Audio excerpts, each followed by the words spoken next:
मेरी NEET JEE की तैयारी करने वाले बच्चों, आज हम आपको एक और कंसेप्ट दे रहे हैं कि अगर आपके पास कोई मॉलिक्यूलर फार्मूला दिया हुआ हो, जैसे C4H8 एंड C5H10, और आपसे ये कहा जाए कि इनके जितने आइसोमर्स बन सकते हैं बनाओ, तो अब आप क्या करोगे कि पहले आप मॉलिक्यूलर फार्मूला लिखोगे।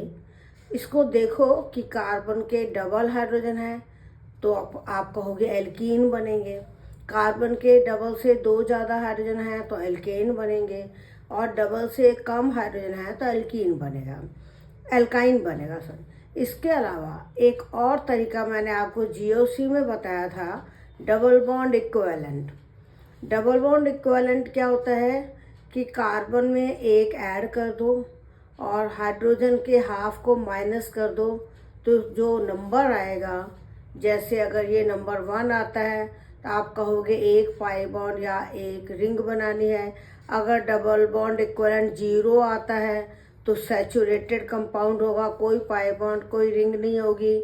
तो इसमें डबल बॉन्ड इक्विवेलेंट 1 आया है तो आप लिखोगे एक पाई बॉन्ड या एक रिंग, यानी एल्कीन और साइक्लो एल्केन बनेंगे। तो सबसे पहले 4 कार्बन स्ट्रेट चेन में लिखोगे 1 पर डबल बॉन्ड 1 ब्यूटेन, फिर 2 पर डबल बॉन्ड 2 ब्यूटेन, फिर ब्रांच में 3 कार्बन स्ट्रेट चेन में एक ब्रांच में लिखोगे और डबल बॉन्ड लगाओगे तो इसका कॉमन नेम तो आइसोब्यूटाइलिन है, पर आईयूपीएच नेम 2 मिथाइल प्रोपेन। एक साइक्लोब्यूटेन, ये है मिथाइल साइक्लोप्रोपेन। अब आता है कि इनमें आपस में कौन कौन से आइसोमेरिज्म है। जैसे फर्स्ट एंड सेकंड, इनमें डबल बॉन्ड की पोजीशन डिफरेंट है तो आप लिखोगे पोजीशन आइसोमेरिज्म है। फर्स्ट एंड थर्ड में कार्बन एटम की चेन डिफरेंट है तो आप लिखोगे chain isomerism. First and fourth लोगे तो रिंग चेन आइसोमेरिज्म। सेकंड और थर्ड लोगे तो इसमें चेन एंड पोजीशन दोनों बता सकते हो।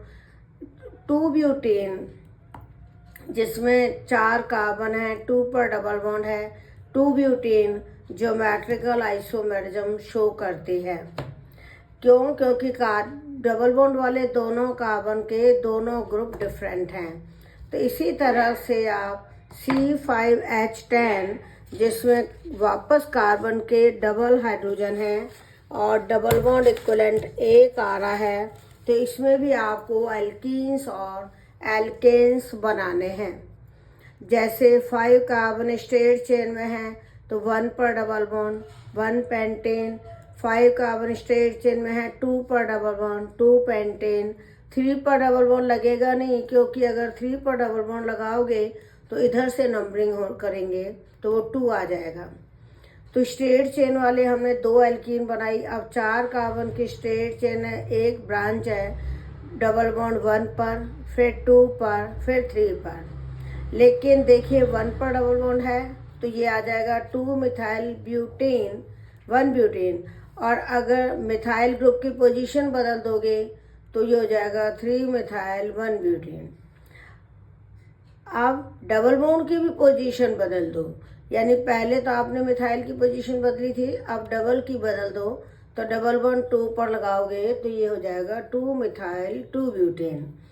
तो आप आइसोमर इस तरीके से यदि बनाओगे तो आपका कोई छूटेगा नहीं, कोई डबल नहीं बनेगा। जैसे पहले स्ट्रेट चेन के बना लो, फिर 4 स्ट्रेट चेन में एक ब्रांच के वाले जितने पॉसिबल वो बना लो। 3 स्ट्रेट चेन में 2 ब्रांच का बनेगा नहीं। फिर साइक्लोपेंटेन, ये 5 कार्बन की रिंग है। साइक्लोब्यूटेन की रिंग, यानी 4 कार्बन की रिंग बना के एक मिथाइल लगा दो तो मिथाइल साइक्लोब्यूटेन।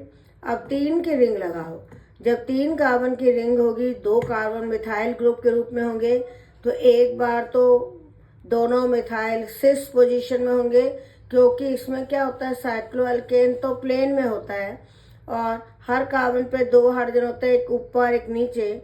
तो यहाँ पे दोनों हाइड्रोजन ऊपर सेम डायरेक्शन में है तो ये सिस होगा, और इसमें दोनों हाइड्रोजन डायगोनली कर दिया, एक ऊपर एक नीचे, तो ये ट्रांस हो गया।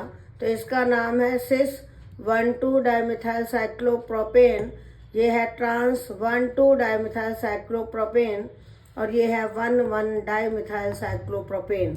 एक आइसोमर आप और बना सकते हो जिसमें साइक्लोप्रोपेन लोगे, यानी 3 कार्बन की रिंग लोगे और 2 कार्बन को इथाइल ग्रुप बना दोगे, तो ये हो जाएगा इथाइल साइक्लोप्रोपेन। तो ध्यान देना आपके कितने आइसोमर्स बने, 11। इनमें से पहले हमने स्ट्रेट चेन के बनाए, फिर हमने रिंग वाले बनाए। इसमें भी वही क्वेश्चन आता है कि अगर कोई पूछे कि पहले और दूसरे में कौन से आइसोमरिज्म है, तो पोजीशन, क्योंकि डबल बॉन्ड की पोजीशन डिफरेंट है। पहले और तीसरे में चेन आइसोमरिज्म है क्योंकि कार्बन एटम की चेन डिफरेंट है। चौथा ले लो 3 मिथाइल 1 ब्यूटेन और थर्ड ले लो 2 मिथाइल 1 ब्यूटेन। इन दोनों में मिथाइल ग्रुप की पोजीशन डिफरेंट है, तो यहाँ भी पोजीशन आइसोमरिज्म होगी। थर्ड वाले में और फिफ्थ वाले में देखें तो थर्ड में डबल बॉन्ड 1 पर है, फिफ्थ में डबल बॉन्ड 2 पर है, तो ये पोजीशन हो गई। तो इस तरह से आप अपने आप पता लगा सकते हो, कोई से भी 2 फार्मूले ले लिए, इनमें कौन सी आइसोमरिज्म है। और ध्यान देना 1 पेंटीन आप ज्योमेट्रिकल आइसोमरिज्म शो नहीं करेगा क्योंकि डबल बॉन्ड वाले कार्बन पर दोनों ग्रुप सेम है। ये ज्योमेट्रिकल आइसोमरिज्म शो करेगा क्योंकि इसमें डबल बॉन्ड वाले दोनों कार्बन पे ग्रुप अलग अलग हैं। इसमें नहीं करेगा क्योंकि डबल बॉन्ड वाले कार्बन पे दोनों सेम ग्रुप आ गए। ये भी नहीं करेगा, इसमें भी नहीं होगा क्योंकि इस कार्बन पे दोनों सेम ग्रुप आ गए। तो ये भी क्वेश्चन आता है कि आप आइसोमर बनाओ और उसमें से ज्योमेट्रिकल आइसोमरिज्म कौन सी एल्कीन शो करती हैं, तो वो आपको ये देखना पड़ेगा कि डबल बॉन्ड वाले कार्बन के दोनों ग्रुप अलग अलग होने चाहिए, तभी ज्योमेट्रिकल आइसोमरिज्म शो करेगा। और इन दोनों में भी ज्योमेट्रिकल आइसोमरिज्म है, ये सिस है, ये ट्रांस है। तो इस तरह से हम आपको क्वेश्चंस का तरीका बता रहे हैं कि एग्जाम में अगर आता है कि इसके कितने आइसोमर्स बनेंगे, तो बोर्ड में तो सीधा क्वेश्चन आ सकता है, नहीं तो नीट में ऑब्जेक्टिव आएगा तो आप पहले आइसोमर बना लो, फिर उसके ऊपर टिक कर दो। अगर आपके आइसोमर 11 बन रहे हैं और उसमें मैक्सिमम 6 ही है, तो आप मैक्सिमम को आंसर मानना।